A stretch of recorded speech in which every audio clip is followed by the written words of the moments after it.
उस रात ठंड सिर्फ मौसम नहीं थी, वो एक एहसास थी। ऐसा एहसास जो गरीब के घर में दरवाज़ा खटखटाकर नहीं आता, सीधा घुस जाता है। गांव के आखिरी सिरे पर एक झोपड़ी थी। इतनी कमज़ोर कि तेज़ हवा चले तो दीवारें पहले कांपती थीं, फिर इंसान। झोपड़ी के अंदर एक मिट्टी का चूल्हा था, जिसमें आग से ज़्यादा धुआं उठ रहा था। आग भी जैसे जानती थी कि आज उसे भी ज़्यादा देर जिंदा नहीं रहना। चूल्हे के पास बैठा था भोलाराम, 50 के आसपास उम्र, पर चेहरे पर पूरी जिंदगी की थकान। हाथों में दरारें, पैरों में सूजन और आंखों में ऐसा खालीपन जैसे हर रोज कुछ टूट जाता हो। पीछे फटी रजाई में लिपटी उसकी पत्नी सुमित्रा बैठी थी।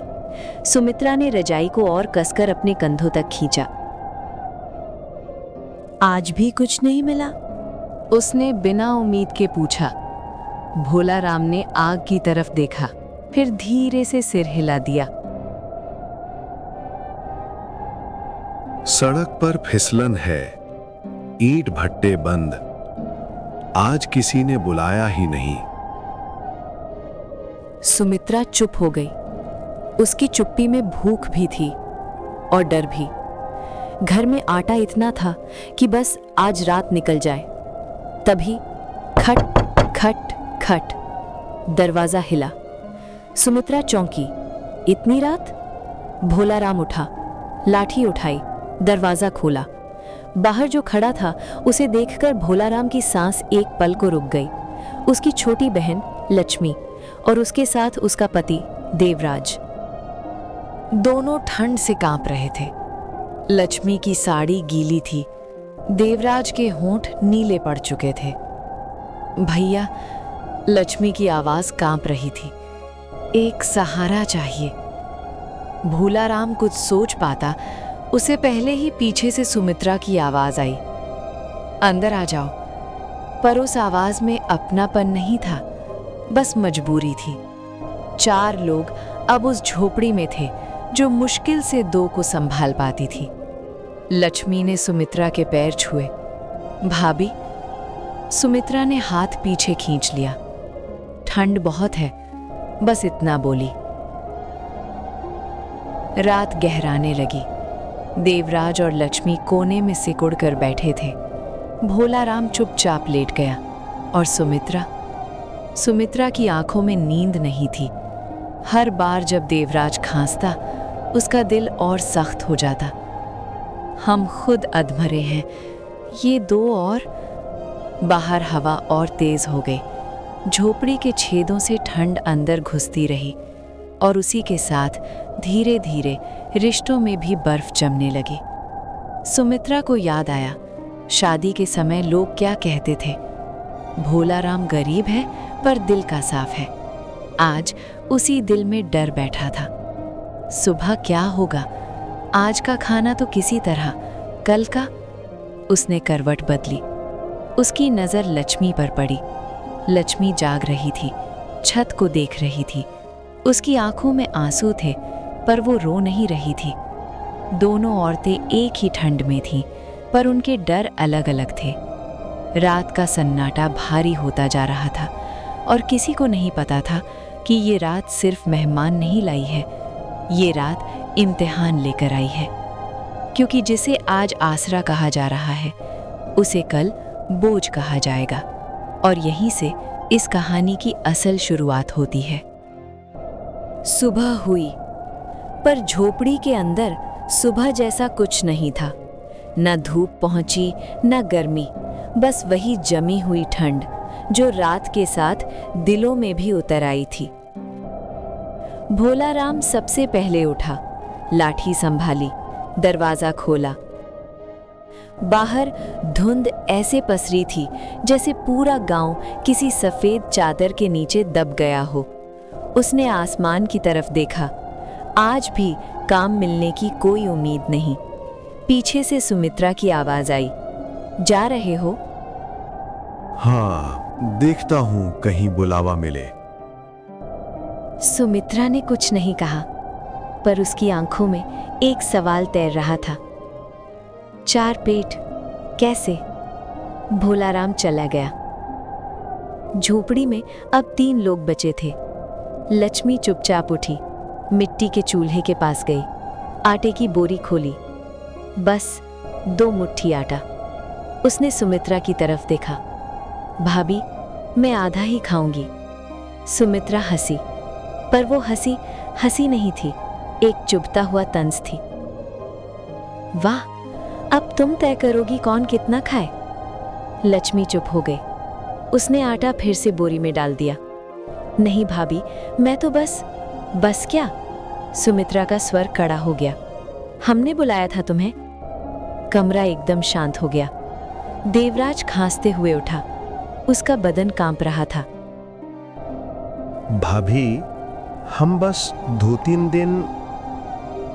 यही तो डर है। सुमित्रा ने बात काट दी। गरीब के घर 2-3 दिन कभी 2-3 दिन नहीं होते। लक्ष्मी की आंखें भर आईं। भाभी, मायके में अब कुछ नहीं बचा। सुमित्रा ने रजाई ठीक की। तो ससुराल? उसने धीरे पर जहर भरे लहजे में पूछा। लक्ष्मी की उंगलियां कांप गईं। देवराज की खांसी और तेज हो गई। वहां अब जाने लायक कुछ नहीं रहा। सुमित्रा की आंखें सिकुड़ गईं। मतलब? लक्ष्मी ने सिर झुका लिया। कर्ज, बहुत कर्ज। सुमित्रा समझ गई। अब बात साफ थी। ये मेहमान रात भर के नहीं थे, ये तो अपनी तबाही साथ लाए थे। दोपहर तक भोलाराम लौट आया, खाली हाथ। उसने सुमित्रा की आंखों में जवाब ढूंढा। सुमित्रा ने कुछ नहीं कहा, बस आटे की बोरी उलटती। बस इतना? भोलाराम की आंखें झुक गईं। मैं शाम तक कुछ इंतजाम करूंगा। कैसे? सुमित्रा तेल मिला गई। लाठी बेच दोगे या खुद को? लक्ष्मी ने बीच में बोलना चाहा। भाभी, मैं खेतों में। चुप! सुमित्रा चिल्लाई। यहां किसी का बोझ उठाने का शौक नहीं है। भोलाराम ने पहली बार कड़क आवाज में कहा। बस करो सुमित्रा। सुमित्रा पलटकर देखती है। अब मुझे ही बस करना होगा। उसकी आवाज कांप रही थी। मैं गलत बोल रही हूं? भोलाराम चुप रहा।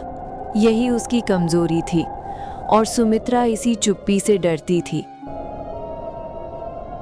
शाम ढलने लगी। झोपड़ी में एक ही रोटी बनी। 4 लोग। रोटी को 4 हिस्सों में बांटा गया। सबसे छोटा हिस्सा लक्ष्मी के हाथ में आया। उसने मना नहीं किया। देवराज ने अपना टुकड़ा लक्ष्मी को देना चाहा। तुम खा लो। लक्ष्मी ने सिर हिला दिया। नहीं, तुम्हारी तबीयत। सुमित्रा ने थाली जोर से रख दी। नाटक मत करो, भूख सबको लगती है। उसने रोटी मुंह में डाली पर निगल नहीं पाई। कहीं कुछ अटक रहा था। रात फिर उतर आई, पर आज ठंड से ज्यादा तानों की आग थी। भोलाराम बाहर चुपचाप बैठा रहा। अंदर औरतों के बीच खामोशी थी, पर वो खामोशी तूफान से भरी थी। लक्ष्मी ने धीरे से कहा, भाभी, अगर आपको बुरा लगे तो हम चले जाएंगे। सुमित्रा हंस पड़ी। जाओ, पर कहाँ? लक्ष्मी चुप। पुल के नीचे या उसी घर में जहां कर्ज वाले दरवाजा तोड़ते हैं? लक्ष्मी के आंसू बहने लगे। भाभी, गलती हो गई। सुमित्रा का स्वर थोड़ा नर्म पड़ा। गलती नहीं, बेवकूफी। फिर एक पल रुककर, तुम्हें पता है देवराज ने क्या किया था? लक्ष्मी चौंक गई। क्या? सुमित्रा ने आंखें बंद की। पिछले साल उसने भोलाराम से पैसे उधार लिए थे। लक्ष्मी का चेहरा पीला पड़ गया। वो पैसे आज तक लौटे नहीं। लक्ष्मी की सांस रुक गई। मुझे नहीं पता था। अब पता है, सुमित्रा बोली, और अब तुम यहाँ हो। बाहर हवा जोर से चली। झोपड़ी हिल गई, जैसे दीवारें भी सुन रही हो। उसी रात देवराज की हालत और बिगड़ गई। तेज बुखार, खांसी में सीने से आवाज आने लगी। भोलाराम घबरा गया। इसे डॉक्टर के पास। सुमित्रा ने कड़वा सच उछाल दिया। पैसे? भोलाराम चुप। सरकारी अस्पताल 5 कोस दूर है। लक्ष्मी ने रोते हुए कहा, मैं पैदल। और वो? सुमित्रा ने देवराज की तरफ इशारा किया। उसे कौन उठाएगा? सन्नाटा। आखिरकार भोलाराम ने कहा, सुबह ले चलेंगे। सुबह, वही सुबह जिसकी किसी को गारंटी नहीं थी। रात के आखिरी पहर लक्ष्मी जाग रही थी। उसने देखा सुमित्रा भी जाग रही थी। दोनों की नजरें मिली। इस बार न ताना था न गुस्सा, बस डर। एक ही सवाल, अगर ये मर गया तो क्या होगा? ठंड और गहरी हो गई और उसी ठंड में एक ऐसा राज धीरे धीरे सांस लेने लगा जो अगर बाहर आया तो सिर्फ रिश्ते नहीं, पूरा घर तोड़ देगा। जिस सुबह किसी ने कुछ बचाया और किसी ने सब खो दिया। रात की ठंड अब हड्डियों में उतर चुकी थी। झोपड़ी के भीतर देवराज की सांसें टूट रही थी। सीने से सीटी जैसी आवाज निकलती और लक्ष्मी उसका सिर गोद में रखे बार बार कहती, देव, आंखें खोलो। भोलाराम दरवाजे पर खड़ा था, सुमित्रा कोने में चुप। तभी अचानक देवराज का शरीर अकड़ गया, सांस रुक गई। लक्ष्मी की चीख ने पूरी झोपड़ी हिला दी, पर मौत किसी की पुकार नहीं सुनती। सुबह होते होते खबर गांव में फैल गई। लोग मिलने आए। किसी ने कंबल ओढ़ाया, किसी ने चुपचाप कंधे पर हाथ रखा। जो कल तक ताने मारते थे आज आंखें झुकाए खड़े थे। लेकिन कंबल ठंड से बचा सकता है, किस्मत से नहीं। उसी दिन देवराज का अंतिम संस्कार हुआ। भोलाराम ने कांपते हाथों से लकड़ियां सजाईं। सुमित्रा पहली बार चिता के पास खड़ी थी। जब आग लगी तो सिर्फ देवराज की देह नहीं जली, सुमित्रा का अहंकार भी राख होने लगा। शाम को जब सब लौट गए और झोपड़ी फिर खाली हुई, तब लक्ष्मी ने भारी आवाज में सच बताया। देवराज ने जो कर्ज लिया था वो शराब के लिए नहीं, बल्कि सुमित्रा की बीमारी की दवाइयों के लिए था। जब पैसे बढ़ गए तो उसने अपना खीत तक गिरवी रख दिया, लेकिन कभी एहसान जताया नहीं। ये सुनते ही सुमित्रा की आंखों से आंसू बह निकले। उसे समझ आया कि जिस आदमी को वो गैर समझती रही, उसने उसे माँ का दर्जा दिया था। उस रात झोपड़ी में पहली बार ताने नहीं, साथ था।